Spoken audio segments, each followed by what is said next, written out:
I'm Adaeze Feyisayo, and you are welcome back to my channel or to my account wherever you're watching this. Hi, my name is Adaeze Feyisayo. I am a creative entrepreneur. I'm a reproductive health rights and wellness consultant. I'm a lawyer and I'm an educator. And today we're going to be talking about what you should do during your menstruation. I will be sharing feminine health tips that will literally change your life. So the focus of today's conversation will be on resting. What does that mean for us to rest as women during our menstruation? What does that look like? What can we do to protect our rest time? And how can we rest without feeling guilty? Also, what activities are we biologically, hormonally, and neurochemically supported to carry out during our menstruation? If you are new to my channel, you're welcome. Don't forget to click the subscribe button. If you're a returning viewer or subscriber, hi Jem, did you miss me? So you know how we structure our lectures on Saturday live stream. I say the topic, introduce myself, I give you the outline for our lecture, and during the lecture, I would be recommending resources often created by me. So add notice in advance. And then, of course, we'll go through everything outlined, come to our conclusion, and I will tell you how this particular topic relates to you securing the bag, that is your well being and your ability to create sustainable wealth. And of course, your creativity. With that being said, the introduction gone in, let's get right into it. So, I personally define rest as the ability to be at ease, to choose discipline enough to relax, to refuel your mind, and to rest your body. LOL, rest, sleep. So it could be like a nap, sleep, whatever, right? But the dictionary has a lot of definitions that I found very interesting that I want to share. So I hope we're still together and the mic is still on. I apologize for the last live stream where the mic cut. But yeah, let's see how it goes. Anyway, so dictionary uses words like rest means to cease work or movement in order to relax, to sleep or to recover strength. I will be looking at my laptop where my lecture notes are. You know how we do this. So in case if you notice eye contact, yeah, to be placed or to be supported to stay in a particular position. I love that definition. It could also be the bodily state that's characterized by minimal functional and metabolic activities. Somewhat reminds me of the menstrual phase. We'll get right into that very soon. It also means freedom from activity or labor and to stop doing a particular activity or to stop being active for a period of time enough for you to relax and get back your strength. So we see with these definitions that there are certain keywords. And keywords like you being supported to stay in a particular position, you ceasing to work, keywords like freedom from activity, and also keywords like stop being active for a period of time. Also, the keywords of phrases of get back your strength, right? So, the way I'm going to do it is I would basically the feminine tips are going to come as questions. So, they are for you to answer because each of us, our lifestyles are different. What our emotional needs and how we prioritize those needs are different. And so that is the best way you can get the best out of this lecture. Okay, so the first thing is like, how can you incorporate like quality rest into your well-being routines? And so in this series where I keep talking about cycle syncing and using it to improve your lifestyle, improve your creativity, so that you can create sustainable wealth without burning out or without just many things like that. I've taught a lot about well-being routines because at the end of the day, our money maker is ourselves, our innate selves, our body, our mind, our health. All of these things are what we actually use to make money, you know. And that's why last week's live stream was very important, talking about the health cost of the jobs like I had before, the career path I had before. Now, that being said, you need to, why does this mic look like it's dead and gone? Okay, so I don't even know if anyone has not been able to listen or hear what I've been saying. But what I'm trying to say is that you need to look at what does rest look like for you in different aspects of your life. What does rest look like for you spiritually? So you see that in my book, the Naija Cycle Syncing Guide, I talk about how there are certain phases of your menstrual cycle or your inferior rhythm where you're best supported to fast. It's not during your menstrual phase. Do you understand? So that's like an spiritual activity. And so you can see how, that is not best suited for the menstrual phase. But today we're focusing on the menstrual phase and rest. So that being said, you have to ask yourself, what does rest look like for you mentally? What does it look like for you emotionally? Like if you're someone who does a lot of emotional labor, you're a primary caregiver in your home or one of the primary caregivers in your home, how can you rest from the emotional labor of calculating this, calculating that, 2 plus 2 equals to 4, things like that? How can you rest? Also, it looks at basically what does it look like for you physically? Like what's your quality of sleep like and what can we do to improve it? It also looks at what does rest look like for you, what's it called, financially. When are you at rest financially? Are you always shopping all the time? And does that put you in a state of like just panic and worry and whatnot? What does rest look like for you socially? When do you withdraw from your social crowd? When are you not so active socially? Both like in relation to discussing with people and also on social media. So when you have the answers to these questions, you have a more holistic approach to rest, and that you can factor that into your well-being routines. And basically, we need to change our perspective on rest. So nowadays, rest is seen as a reward for productivity, and oftentimes toxic productivity.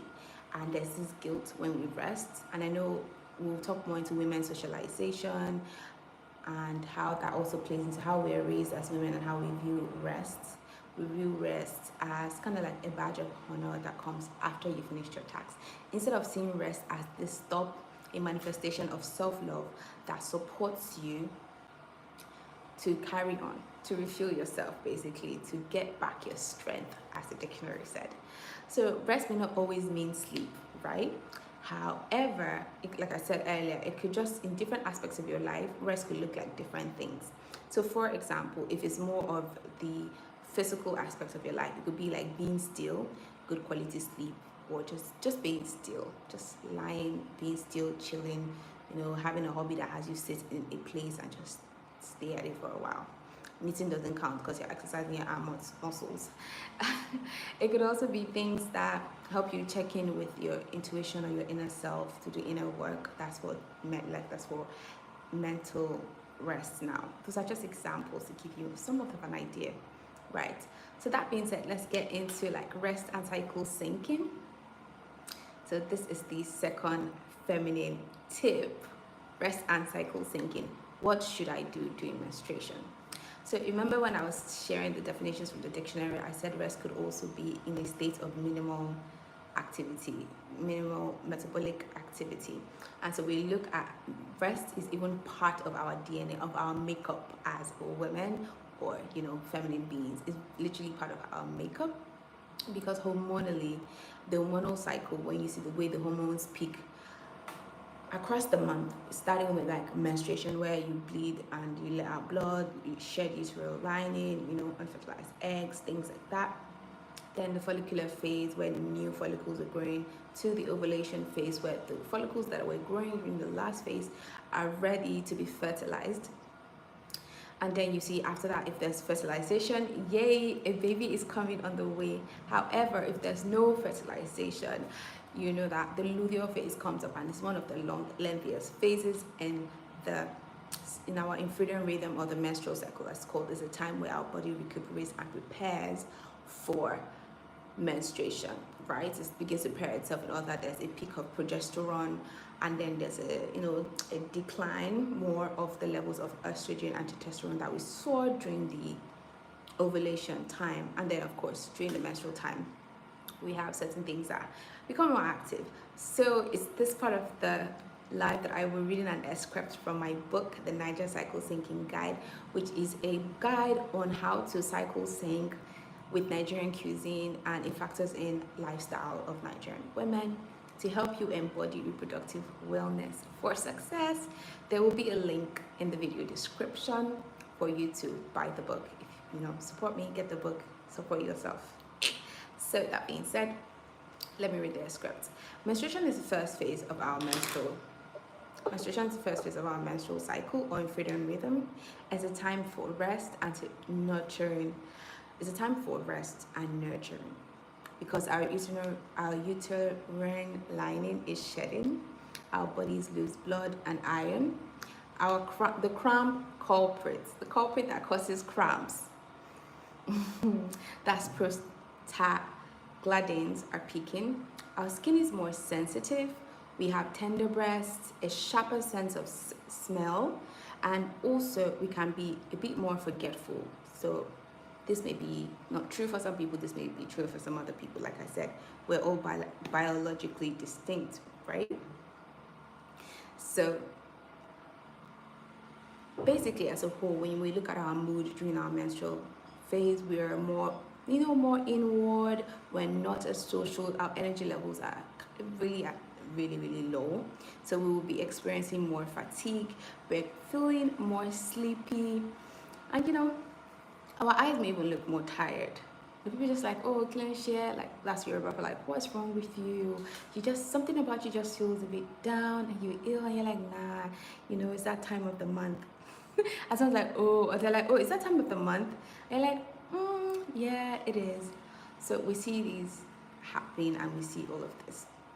So now, if you're neurodivergent, there's someone who has ADHD or ADHD, or you're on the spectrum, you are more likely to have some of these symptoms more pronounced. I know for me, my sense of smell is ridiculous, and I can hyperfixate on the smell, whether it's a good scent or it's an odor, right? So like a bad smell, yeah, and nah.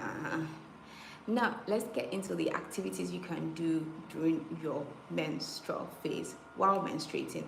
This is not talking about like menstrual hygiene now. This is more about your work schedule. Because while we advocate and we push for women to rest more, because when you rest during your menstrual phase, you have the ability to not only rest your body to replenish yourself and to heal, you now have the time to be in a state where you can review your life and you can expel things that need to be gone. You need to go through release, release, reflection, and rest. When you think menstruation, you should think these 3 R's: release, reflection rather, release, and then rest. You reflect on your life, because during the menstrual phase, both the left side of our brain, the analytical side, and the right side of our brain, more of the creative side, are both in a place where they're both balanced, and as such, you have a boost in both your creative and analytical thinking. And that's why we see during the menstrual phase, there's a huge peak in creativity. Yeah, that's where you get ideas that you're like, that's crazy, why should I quit my job? But girl, your brain's like, do you know you could quit your job and you could turn your changing business into $1 million business? And you're like, just because they called me back to work and I have bad cramps doesn't mean I have to quit my job. I started changing business. But that was your brain tapping into, oh, okay, there's electricity. That was your brain tapping into, oh, dang it. That was your brain tapping into, I will be right back. Let me turn off the fan because I think it's a bit noisy. Okay, just give me a second.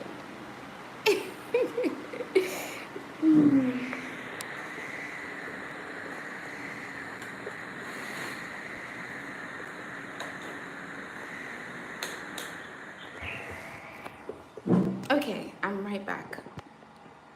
Excuse me. Okay, so as I was saying, that is your brain basically tapping into how balanced both its creative and its innovative side have literally become or merged. So we see that the resting during your menstrual phase, being able to reflect while menstruating on your life and utilizing your hormonal and of course your neurochemical support, makes you in a place where you may probably get your next $1 million, like if you follow through, of course, during the rest of the phase and whatnot, and you have like the resources and you get the resources to carry out that business plan. You're more likely to get your next #1 million business plan just like that, because your brain has reflected, it has taken stock of like the previous cycle, and it gives you this idea that you can now plan on for your cycle. So that is how vital rest is. Apart from us being in a state where we can release a lot of things, not just blood, but just negative energies, release bitterness, release stuck emotions, release, thought patterns and decisions that no longer serve us. We literally are, like, our brains are primed to be releasing creative ideas, innovative ideas that can make us get that money, and also just get you closer to your vision. Everything is not about money and wealth. That being said, some of the best activities to do during your menstruation are to review your personal life. I've highlighted this before. To do reflective journaling. We're going to go more in depth into that when I'm talking about the next feminine health tip. And of course, to plan ahead for the cycle. Many people don't know this, but the first day of your menstruation, is the beginning of a new cycle. If you didn't know, now you know. Okay, so the first day of your menstruation is the beginning of a new cycle, and as such, you need to plan for this cycle. So now you're in a place where you are getting really analytical yet creative analysis of your life so far. And because you're staying still, you're in a place where you are just resting. You can really take stock and be like, during my luteal phase, I was so moody, I was rude, I was inconsiderate, etc., etc., etc., etc. You can just be like, yeah, okay, I got this. Like, I don't want to be that person this cycle. And you learn, this was how I was feeling. It's easier for you to observe yourself. What was your last cycle like? I want to believe you are tracking your menstruation. You're tracking the 4 phases. And if you don't know how to do that, hey, there are lots of resources online. But my Naija Cycle Syncing guide teaches you how to track your cycle and so many other things like that. How to track the different phases of the cycle, how many days they are. I talked about them a lot of time in different videos, but I digress. That being said, those are 3 important activities. There are more activities in my book for time, and let's just move on to our next feminine health tip. So if you haven't clicked the like button, click the like button, subscribe to my channel to get more just basically healing messages that talk in-depthly about reproductive wellness and how you can use that for success, your own definition of success, of course. Now, the next feminine tip is to ask yourself, how can I improve my rest and my sleep hygiene? So what that basically means is some of us don't sleep well. We just have a lot of stuck emotions in our body. We're going through a lot of emotional stress. Some of us, our bodies are even in a state of chemical stress. We're not eating what we need to eat to support our hormones and hormonal balance. We're not eating what we need to eat to support our vital organs. You're eating processed foods, we're eating too much carbohydrates, or we're eating too much animal protein at times of our phases when we should be eating more plant-based proteins to prevent getting cancer or cysts, like PCOS cysts, stuff like that. And also just lack of knowledge about nutrition. I go in depthly into what you should eat, what you should not eat, the foods, Nigerian meals, spices, herbs, nuts, fruits, and just seeds in my Naija Cycle Syncing guide. So, I love that. I love that guide. And my shout out to my wonderful readers who have bought the guide, who are giving me amazing feedback. I just wanted to share that real quick. That being said, some of the ways that I've improved my rest and also my sleep hygiene is, number 1 is to have time boundaries. If you're going to be a valuable woman, you're going to be a woman who is a go-getter, you are going to value your time. Time is the only it's an infinite, it's a limited resource. It's not infinite, rather. It's a limited resource given to us by God, and we are meant to steward it. Even God had time to rest. He did everything he was doing, quickly, and then he went to rest. The Bible records this. So you need to have time boundaries. When do I do what and what? And you need to factor in your rest. I don't know about you, but I remember as kids, we used to have siesta time where we sleep in the afternoon, and I used to like it but when I'm about to sleep, because it's like, I want to watch one more cartoon. But then you wake up feeling so refreshed, your brain is so alert, you have so much energy. That's when you have energy to climb the mango tree in the backyard. List one days to have houses with mango trees. That's a conversation for another day. So that being said, you need to have time boundaries. If you cannot have siestas, can you have naps? at works, or can you go for nature walks? We'll get more in depth into that anyway.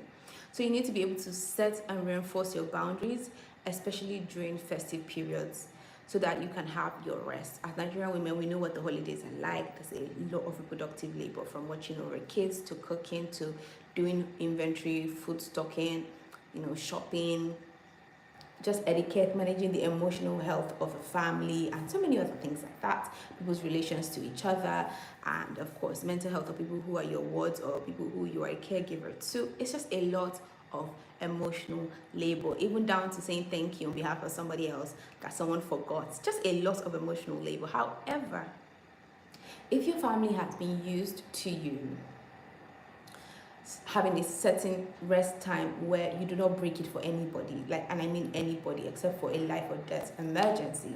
You don't break it for your kids to have like an extra piece of like ice cream or something. You don't break it for your partner, or what everybody respects and they're aware of your rest time. They're more likely to protect it during festive periods. They're like, oh yeah, like Ada has like her time to regulate herself in the afternoon. She does a plethora of activities, and she just has a sunnier disposition when she's done. Let her have her let her have her rest time, So another thing you can do is reduce the emotional labor you do. That's what I have done. So remember the question. This is our third feminine tip, life-saving feminine tip on rest and menstruation, is that how can I improve my rest and sleep hygiene? And I said some of the ways I do it. I've mentioned 2 already. The third one will be open to asking and receiving help. It's either you delegate the task or you completely outsource it. So you are not worthless if you let somebody else do it. You are innately valuable. So letting someone else do a task, yes. Get support. Literally, the definition of rest is being supported to stay in a specific position. Excuse me.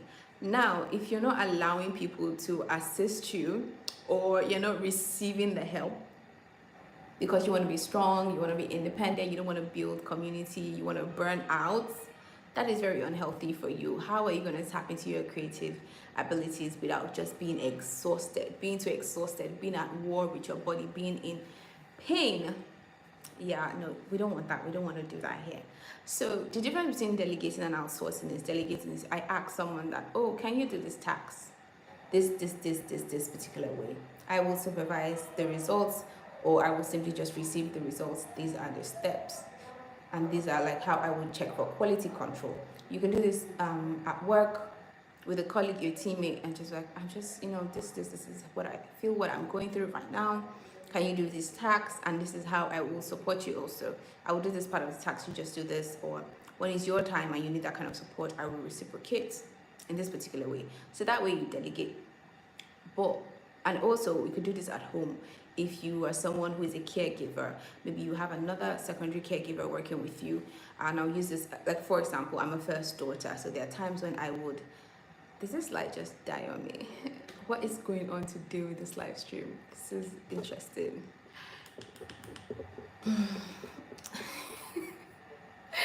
Oh my goodness. Okay, so ciao, fascinating. So we move on. So to outsource is basically for you to pay for someone else to do a part of a task, or to do all of the tasks.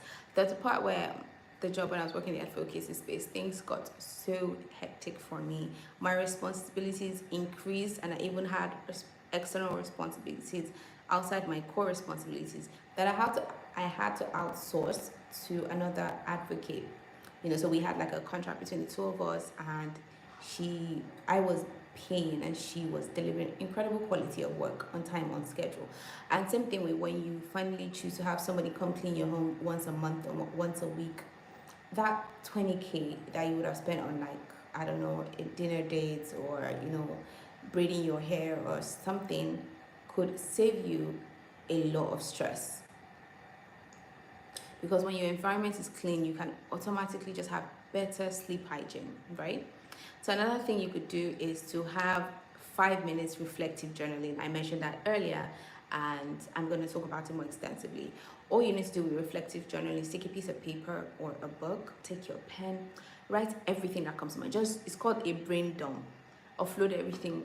Yeah, how the clouds look, you didn't like it, how this look, how you looked in that outfit, what task you did today, how that reminded you of your teenagers, what made you feel insecure, what you are you afraid of, what gave you immense joy. Just ramble, offload everything on your brain. Now, this is very important for us during our menstrual phase, especially if you're neurodivergent, because mental load, one of the reasons why people, especially with ADHD, seem to lose focus a lot or forget things is like when there's too much load, like mental load, things, you have a lot of things on your mind, the brain just does like, the way I swipe the phone to cover it is like turn off the noisy fan, right? The brain just does like swipe and you forget it. It just moves it to another part of your subconscious mind, or your conscious mind rather. However, for those of us who are not, who do not have that functioning, for neurotypicals or people who don't have that functioning, it's worse. You feel like your mind is busy, you're going crazy, there's a lot of things on your mind. When people say, oh, I was calling you, you didn't answer me, I don't know what happened. And it's like, I had a lot of things on my mind, a lot of things were on my mind. You need to clear that.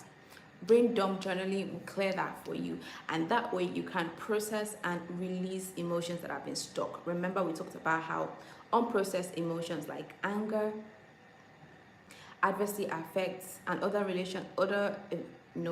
emotions associated with being in survival mode have the ability to disrupt our immune system, wreck our nervous system, lead to health damages to our vital organs like the liver, if it's unprocessed anger, for example, like the liver, and then that leads to other health complications like you having impaired eyesight or even almost going blind. For people that have diabetes, it worsening and then it affecting their hearing, other emotions like worry and how it impacts the kidney, sadness, the heart, and also just even other things like our legs, just the skin, like anxiety and the skin. Everywhere is interconnected. Let me tell you something, you don't want to take a risk of having stuck emotions in your body because you are not reflecting, releasing, and resting your brain.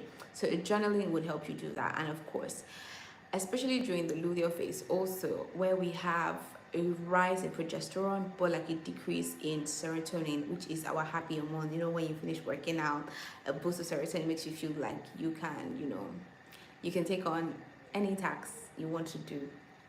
So when we have that mixture of the increased level of progesterone hormone and then a reduced level of the neurotransmitter serotonin during the luteal phase, we're more likely to be moody, we're more likely to just have a lot of overwhelming emotions, and reflective journaling is a perfect way for us to process all of these things during the luteal phase and also during the menstrual phase. Now, another thing you could do is certain activities like workout activities that are synced to your menstrual cycle during that time of the month. That's your menstruation, during the menstruation, which is the first part of your menstrual cycle, or your inferior rhythm. So workouts like restorative yoga flows, this is basically how it's called, restorative yoga flows. You can check them out online and just pick one. They're usually repetitive poses, maybe 2 or 3 poses you do, then you repeat those same 2 or 3 poses, then you repeat those same 2 or 3 poses, and usually between 10 to 25 minutes depending on how the creator creates the. But the wonders it does for your body, for your mind, is highly recommended. It helps you release anxiety and stress that may be stored up. And then after you do those poses, you could take a cold shower or a warm shower, depending if you're menstruating. A warm shower is probably what you'd be more, because we are more sensitive to temperatures during our menstruation. So a warm shower, and then you can just sleep. You can take a nap or you sleep. This is probably ideally over the weekend, or if you get back home after work. These are things to consider. I'm telling you, you come back and thank me in the comment section. So if you are menstruating and it falls during your office hours, there are 2 things you can do. Incorporate naps. Just put your head on the table during your lunch break and nap, right? So it's either you get your food, maybe get someone to get your food before lunchtime, so you have your food ready, you eat, and then you take a nap. when you wake up, you can time yourself. It doesn't have to be deep sleep. It's just you resting. Remember, ceasing movements or activity. That's the definition of rest. So you could just rest, maybe not a nap, right? You could rest, just rest your head down on your office decks, or wherever you have your station. Sometimes when things get so busy and I really, really need to rest, I used to go to the toilet. I used to go to the toilet, like on my previous job, and just stay there. Of course, toilet were clean, it didn't smell bad, so that's that. So I go to the toilet and I just stay there and just not do anything. It's so relaxing during your menstrual phase. It is so relaxing. That being said, what's it called? So you can take a nap. After you take a nap, just time yourself. If you can't take a nap, like I said, rest. After that, you eat food. So it's either you go out to walk, like you walk out of the building while you're at work, and then you buy food to eat, and then after eating the food you walk around the environment, just taking the breeze, taking the sun. Sun is so important for our health, both our physical and our mental and our emotional health. Sun is so vital, and you just stay in a space of gratitude. When you are walking around in nature, you'll be more likely to be grateful, and gratitude just helps your emotional and your mental well-being. And of course, it deepens your spiritual connection to God, right? So that way you get the best of everything in, like, I don't know how long your lunch break is or how many breaks you have at work, but imagine if you had 45 minutes out of a busy work day to do that, and then you supplement that with, your evening routine, and your morning routine has been the foundation that has kept you all the hours before you do that. And I don't know how long your menstruation is. If your menstruation is 3 days, 4 days, 5 days, 6 days, if it's 3 days or 7 days or 2 days or 7 days, you need to speak with a medical professional. Yeah, I said what I said. And of course, the last tip, which most of us don't really think about, is that I do basically to incorporate rest and good quality sleep, is to rest your eyes from all screens. So an hour before bedtime, I try very, very, very hard not to be looking at my phone screen. So that's when I would do my journaling, I would do my yoga, I would listen to my subliminals or healing frequencies, I would pray, do my praise and worship, just do a bunch of things. Heck, even prep my outfit for the next day, depending on the kind of day I have planned. I would just do a bunch of things within that hour before bedtime that would get me active and away from phone screens to rest my eyes. Now, let's move on to applying femininity math to your home economics or your home management. So I know that is a major thing for a lot of us, especially, if you are a young person, you live alone at home, or someone has joined us on the live. Hi Jam.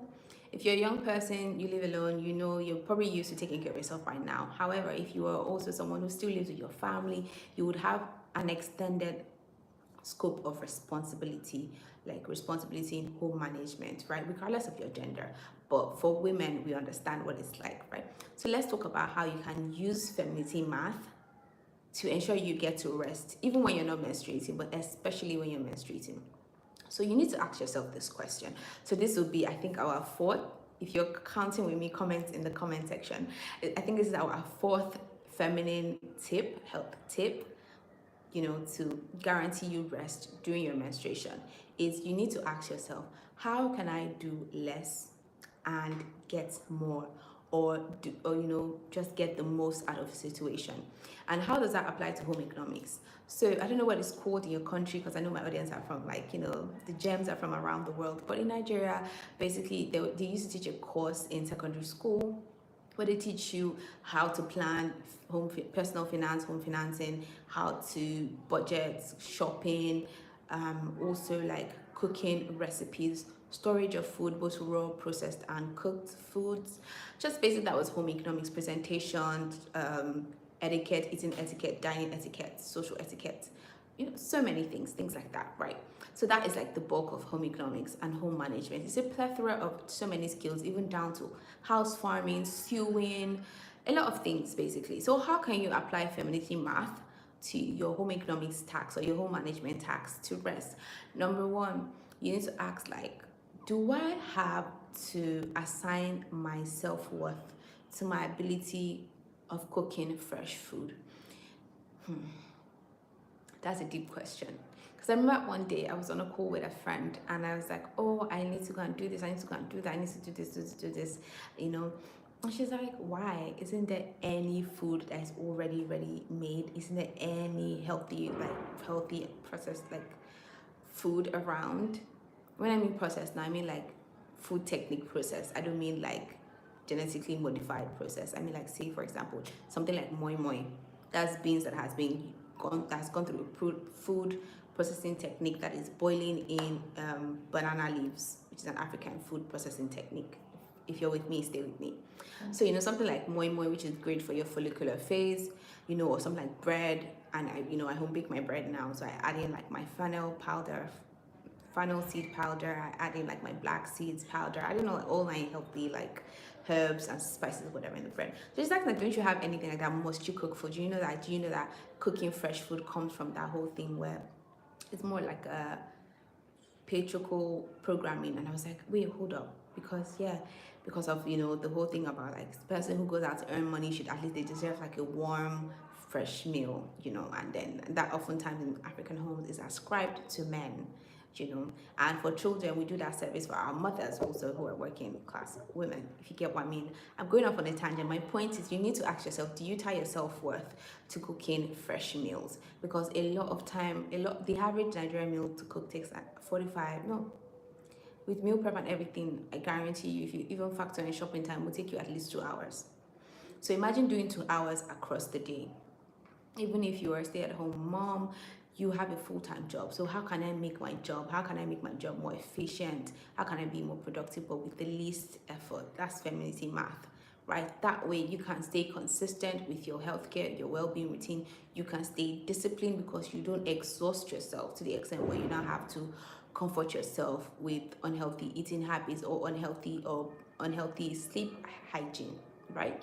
So to do that, you have to really deprogram yourself from thinking like, oh, it's bad if I don't cook all the time. And another way to manage yourself is, what's it called? You have to meal plan. Say for example, if you spend, instead of spending 2 hours in the morning cooking, and we see this a lot of working class like mothers or working mothers or women who work from home, just their home moms who have like a lot of things planned in their itinerary for the day. They make, during breakfast time, they make like breakfast, lunch and dinner. They cook everything down. That's so genius, and it's something you should consider incorporating for yourself. While you might not be a fan, if you're finicky about taste, about temperature, about texture, someone like me, while you might not meal prep and cook all your meals for the week down, like we see online with people, people doing that, you may meal prep for like 2 days, or make stew that could last you for like a soup that could last you for like a month when you cook at the beginning of the month, or last you 2 weeks, and you know that, oh, I keep taking, from different containers to warm, and I freeze it up if your electricity is good. And of course you have to make sure that you are buying foods that are synced with your cycle, that will support you with the nutrients, with the vitamins, that would have nutritional value to support all your hormonal rhythms, cycles during the different phases of your menstrual cycle. So that being said, is like, you need to know that the energy, the time you put into your reproductive labor is so valuable. Do you understand? Like, if you were clocking in for a job, they were paying you hourly, your dream job. So that means, like, are you burning £2,000 or euros just to make eba and like eforiro? Think about it very well. And remember, at the beginning of the video, I talked about how your emotional needs and how you prioritize them differ for each person. So of course, if you have your emotional need, the top priority one is love, and that involves like the love for your family. So you prioritize that more than variety, having various things of interest in your life. You prioritize that more than security, or maybe your financial security is closely linked to your loved ones, right? So of course you see how cooking on ours end fresh food might not be a bad bargain, but I don't think so. I don't believe so. I don't care. Look, femininity math applied. What can I do that has less energy to do but will give me the most results? I'm gonna leave it at that. All right, so I think that is pretty much it. Wait, what? That is pretty much it. I'm going through our lecture notes right now, and oh, That is pretty much it. Okay, so in summary, let's summarize. I don't think we've ever had a live stream that's this short lately. So let's summarize and let's go through what we talked about. To rest is the ability to choose ease, to seize movement, to be supported to stay in a specific place, and for us to basically relax and recharge and get back our strength, refuel, fuel our body and our mind, right? Rest is vital during the menstrual phase because we are hormonally required to, number one, reflect, number two, release emotions, release energies, release things that are no longer working for us, both ideals and actions, and for also quite literally rest. It's the best time for you to pray to God. God, cleanse my spirit, cleanse my heart, renew my mind, cleanse my life, just heal me. This is the best time for such prayers, right? And we talked about how resting is really vital for not only your menstrual health, your reproductive well-being, and of course your other aspects of your well-being. That being said, I shared certain feminine health tips and in form of questions to help you better rest during your menstruation. I talked about number one, asking yourself, what does rest look like in different various aspects of my life? Number two, you should ask yourself, what should I do during menstruation in relation to cycle syncing? What cycle syncing activities can I do, in addition to resting? And we talked about reviewing your personal life. We talked about reflective journaling. We talked about planning ahead for your cycle. Utilize the fact that your brain, both sides of your brains are in a balanced place, and you're knocking on the door of your even $1 million creative business idea. It could be there if you're open to receive it, if you're in a place of being still, if you're in a place where you've cleared all the mental load after reflecting and you've released stuck emotions. So you're there to tune into God, tune into your body, tune into your mind, and simply just receive creative ideas. I also talked about how can you improve your rest and sleep hygiene. I shared a couple of things that I have done to improve them and as suggestions to you. We also talked about, finally, how can we apply Femininity Math to our home economics and home management tasks. So, Jam, that's pretty much the end of it. Remember that menstruation is not dirty, there's nothing wrong with you. You have the right to enjoy as many activities as you can, but it is best that you support yourself and work with your hormonal rhythms, not against them, to prove a point to a society that is out there to exploit your labor, whether or not you're healthy or not. That being said, thank you for tuning in and watching the live stream. I apologize for both the auditory and the visual technical issues. A girl is still figuring things out. All right, Jams. Thank you for tuning in on Adaeze Feyisayo. I'm a creative entrepreneur. I'm a reproductive health, rights, and wellness consultant. I'm an educator and I'm a lawyer. And I'll see you in my next video. Bye.